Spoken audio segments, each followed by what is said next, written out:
இன்றைக்கி காலையில் தண்ணீர் குடிச்சிங்களா, வெளியில் போய் சுவாசிச்சிங்களா அப்படின்னா உங்கள் உடம்புக்குள்ளே ரொம்பவே சின்னதான பிளாஸ்டிக் துகள்கள் போயிருக்க நிறைய வாய்ப்பு இருக்குது.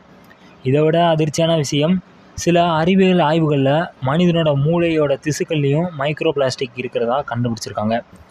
இதை பற்றி தான் நம்ம இந்த வீடியோவில் கொஞ்சம் டீட்டெயிலாக பார்க்க போகிறோம். மைக்ரோ பிளாஸ்டிக் அப்படின்னா என்னது?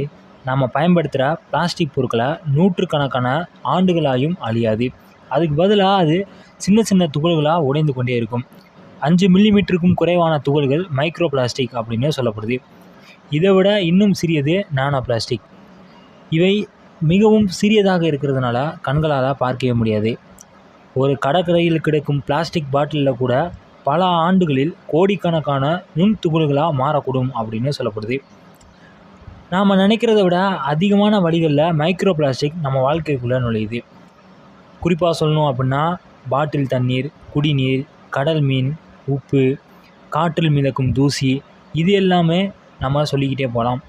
ஒவ்வொரு நாளும் நம்மளுடைய அறியாமையினாலேயும் சில சிறிய அளவு மைக்ரோ பிளாஸ்டிக் துகள்கள் நம்ம சுவாசிச்சுக்கிட்டு இருக்கோம் அப்படின்னு சொல்கிறாங்க.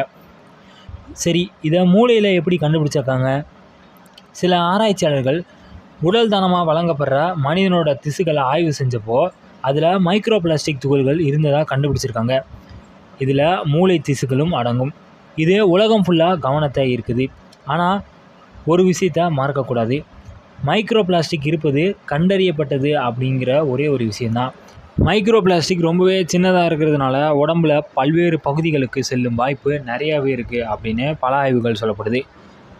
ஒரு சில ஆய்வுகளில் விலங்குகளின் மீது அலர்ஜி, செல்களின் மாற்றம் இதெல்லாம் ஏற்பட்டிருக்கு அப்படின்னு அந்த ஆய்வில் சொல்லப்படுது. ஆனால் மனிதர்களில் இந்த விளைவுகள் உறுதியாக நிரூபிக்கப்படலை.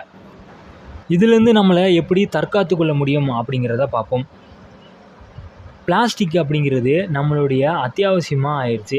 அதை எவ்வளோ தூரம் குறைக்க முடியுமோ அவ்வளோ தூரம் குறைவாக நம்ம யூஸ் பண்ணுறது நல்லது. கண்ணாடி இல்லைன்னா ஸ்டீல் பாத்திரங்களை பயன்படுத்தலாம்.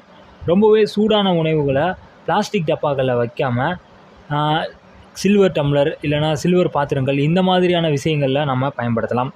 சுற்றுச்சூழலில் பிளாஸ்டிக் குப்பைகளை வீசாமல் இருக்கலாம். இந்த மாதிரி பல்வேறு விஷயங்களில் பிளாஸ்டிக்கை குறைச்சோம் அப்படின்னா இதிலேருந்து நம்மளை ஓரளவுக்கு தற்காத்து கொள்ள முடியும்.